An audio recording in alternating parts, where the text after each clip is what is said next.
deadbeat fathers. How's a father you don't take care of your kids? You know, if you took away government assistance, there'd be a hell of a lot more deadbeat mothers than deadbeat fathers. And this isn't a defense of deadbeat dads. If you're gonna do the work to have kids, fucking take care of them. But let's stop living in this fantasy world where we pretend that these mothers are able to take care of these kids because they're strong, independent women. If you took away government assistance, you'd see the court system shift real quick to making sure fathers have custody of their kids. Because all these fucking assistance programs that the government created, you know, the ones that give the mothers money, give the mothers food, provide housing for them, you know, the vast majority of those programs are dependent on there not being a man in the house. And if she were to have a man in the house, she doesn't qualify for most of those programs. So the government actually financially incentivizes mothers to get rid of the fathers. But you take away all those programs and make the court actually decide who is more fit and capable to take care of those children? Shit. Most of these women would only see their kids on their birthdays. Shit. And just like that, my brothers, we all back. I mean, y'all ready to chop? Roll it intro. Pull up with the stick, yeah. She said she wanna be up on my team, but she can't love me, yeah. Really, she don't want a man, she want a gummy bear. Now, you know, for a lot of us men, that clip there ain't nothing new. Especially if you have taken the steps to come out of the Babylon system that we've been raised up in. I'm talking about economy, the workforce. I'm talking about the prison system. I'm talking about the school system. I'm talking about the big pharma industries, all that. You realize just how deep we've been programmed. Now, the issue you're gonna run into is that when you unplug and then you want to go and grab your woman, she may still be attached to some of the things that the system provides. Here's the thing though, brothers. If you believe like I do, that we are in the end game, someone may say, well, y'all been saying it's the end days since that. And you know what? They have been. Truth be told, once Yahshua died and resurrected, that is really what started the last days. Because everything he talked about that would happen in the last days would happen after he left. So the moment he left our atmosphere and went to dwell with his Father once more, that is what issued and ushered in the last days. And you know what we've been doing? We've been getting closer and closer to the last chapter of the last days. That's where we are. So you know that the things that this system has set up to falsely empower this women or women, they're slowly going to be stripped away. And this is another reason why you don't need to sell your value, simply because, one, if she cannot gaze upon you and see the Yah created man for who you are, there's a good chance she may never see that, bro. Two, everything that she holds valuable to her, remember the things that she's worked for, are slowly going to start to show how irrelevant they are in the days that we are in. Your degrees, your PhDs, even the kids that you had on your own, you see them being chased into the world. You see them being driven into the world. You see them being given over into the world. And there's almost nothing that you can do to stop that process. Babylon is falling as we speak. So the systems, the man-made governmental systems that have been set up to tear us down, they will be destroyed before Yahshua returns. And this is why I say, if you've never spent time in complete darkness with no electricity, if you're alive before Yahshua returns, you're gonna know what it feels like. If you have never spent time sleeping outside because you can find no dwellings, before Yahshua returns, you will experience that. If you have never just went and fasted, both food and water, for at least a day, if not more, before Yahshua returns, you will know what that feels like.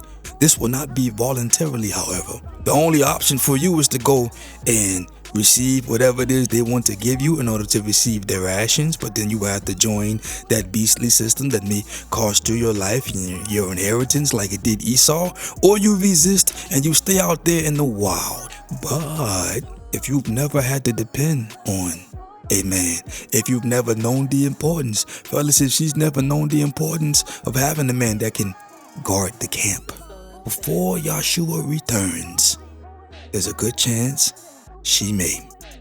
Understand this. Today's woman may think that she does not need to be validated by men, and you know what? For those women, they are completely correct. The devil has already validated you, sweetheart.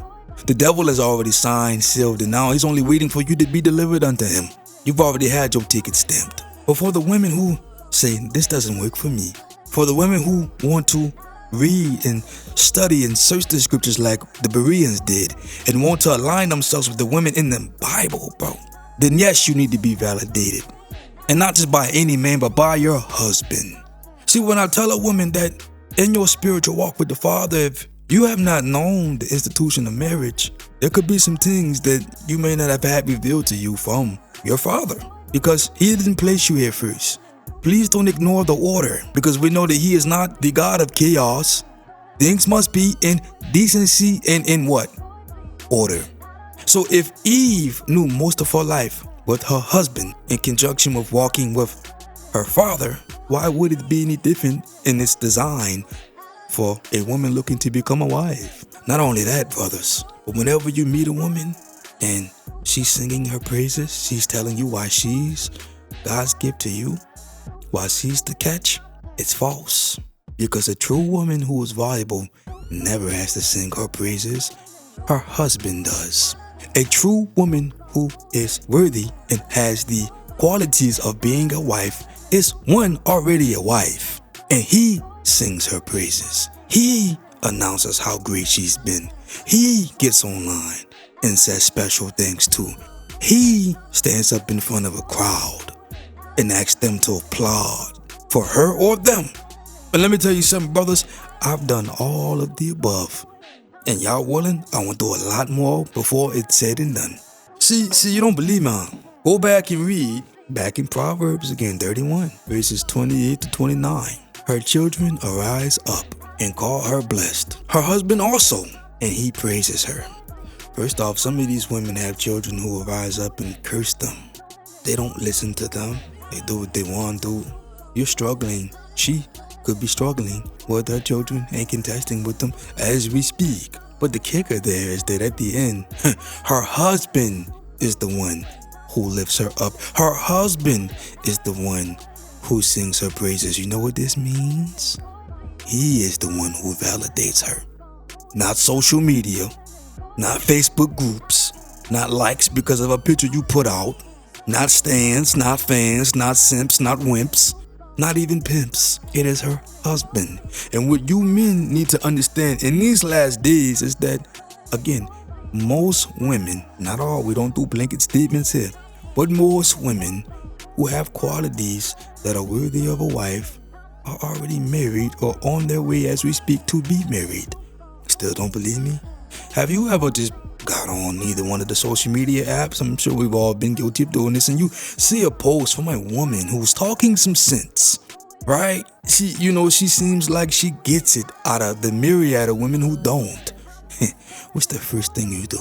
Or you click on the page, you click on the ad, you click on the profile, you click on the website, whatever it leads you to.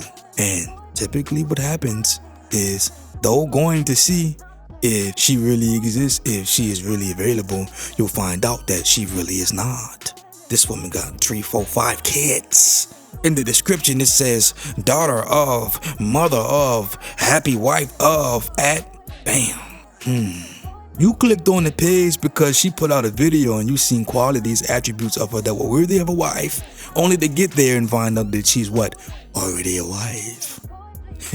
This man done put 3, 4, 5 kids in it. I'm sure he probably working on the next one. Cause I am. When women tell you that, oh, men don't know what they want. No, boys don't know what they want. We men know exactly what we want, and more importantly, we know what we don't.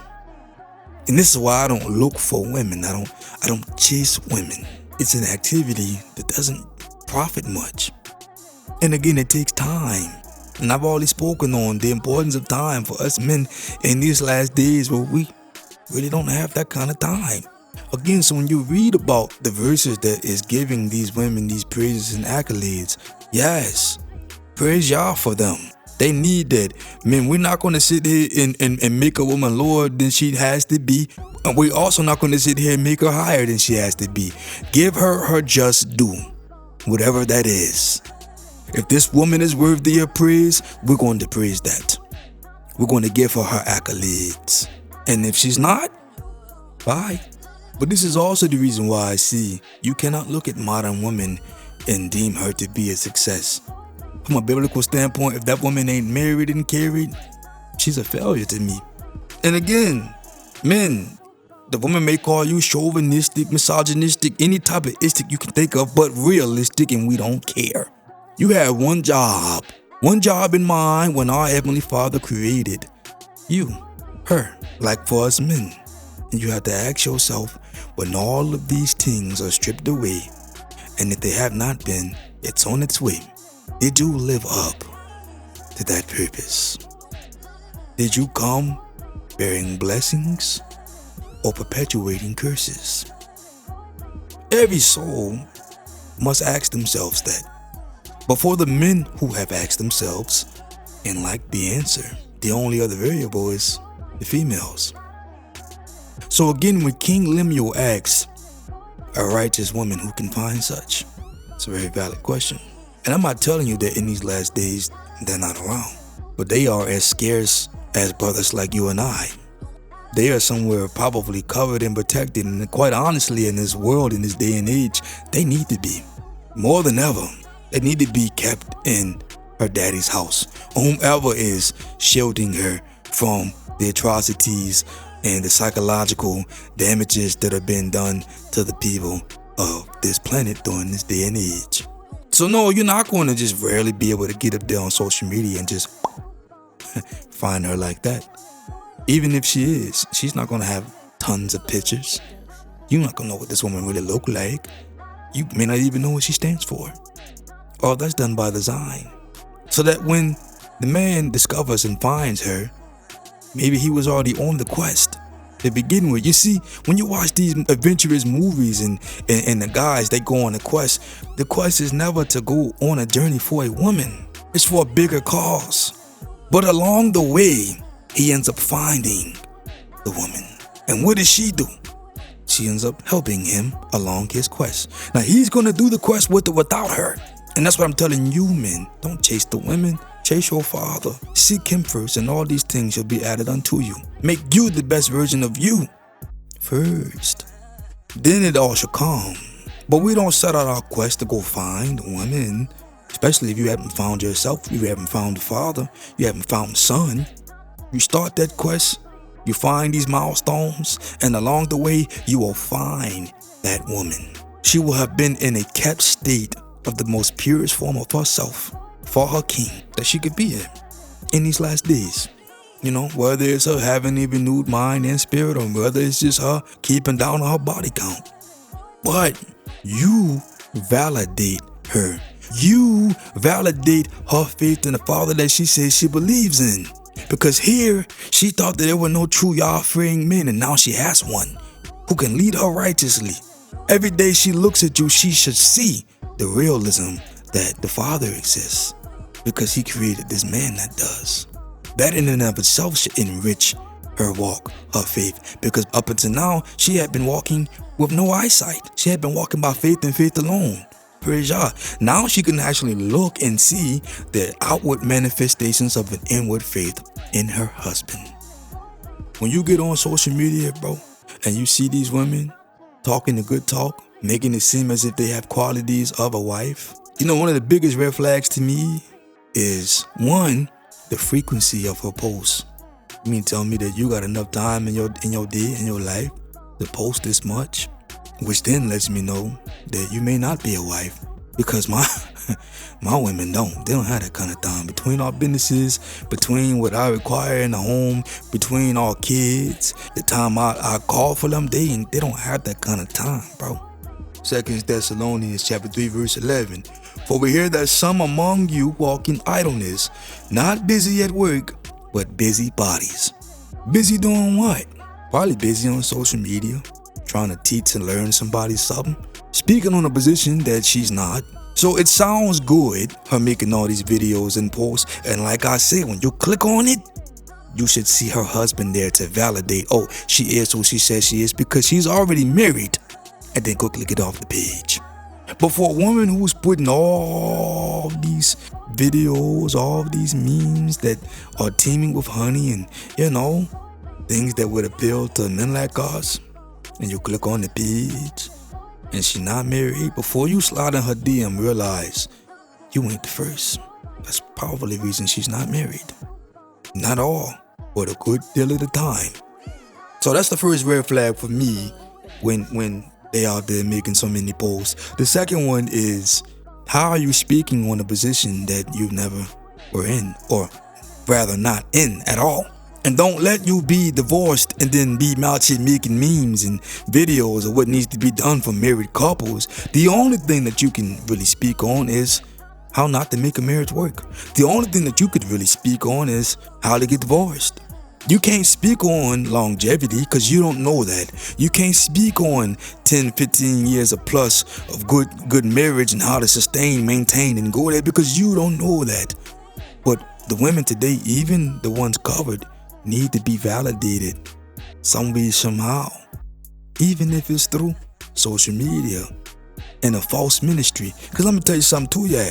Ain't nobody really learning nothing on social media. Ain't nobody being convicted and won over till y'all sure to repent on Facebook and social media, cuz knowledge shall increase to and fro. Everybody know everything already. Everybody's their own pastor and pastoress. Everybody's their own seminary school teacher. So she ain't teaching and learning nobody nothing. It's feeding something else. See through the smoke and mirrors. And understand that the only validation that a woman will ever receive that is of Yah is from her husband. Don't be fooled, my brothers. Love y'all. To the next episode. Say la. Pull up with the stick, yeah. She said she wanna be up on my team, but she can't love me, yeah. Really, she don't want a man, she want a gummy bear.